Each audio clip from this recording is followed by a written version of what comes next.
So, Mitch, what's one of the terms that you kind of associate with the phrase "for the boys"? I'd say just like masculinity in general. Weights, bros, sports, and masculinity.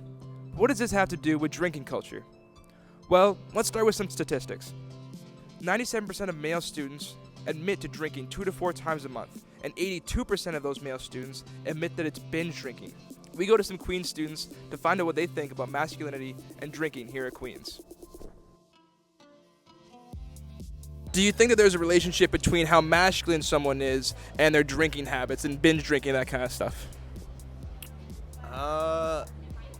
That's a tough question. I would say there's definitely correlations where you see certain sport teams at Queens where there's definitely a lot of that. But then just as much, you could see a lot of, I guess, unfortunately, stereotypical nerd types that you see them drinking just as much as I would say you see the athletes or the... Sometimes more actually.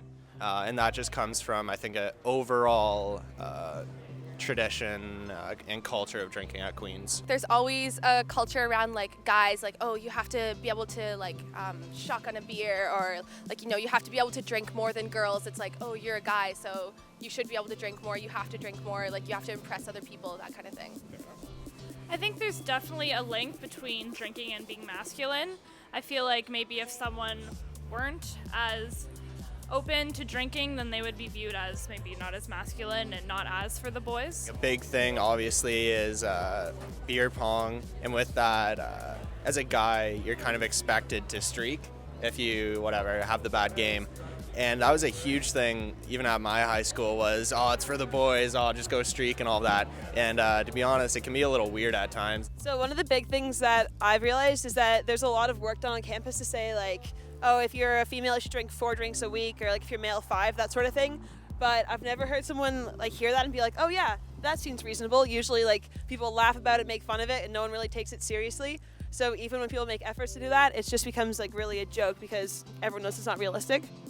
I definitely think that there's this big stereotype that if you're only masculine if you drink, but it's not necessarily like that in like a severe. It's not severely like that. Like it's not like like I know a lot of people who don't drink who I'm still very good friends with, and they're still like masculine in my mind. I definitely think with like me and my buddy Landon, like we're definitely bigger guys, and there's definitely a persona. Huge, actually, like massive.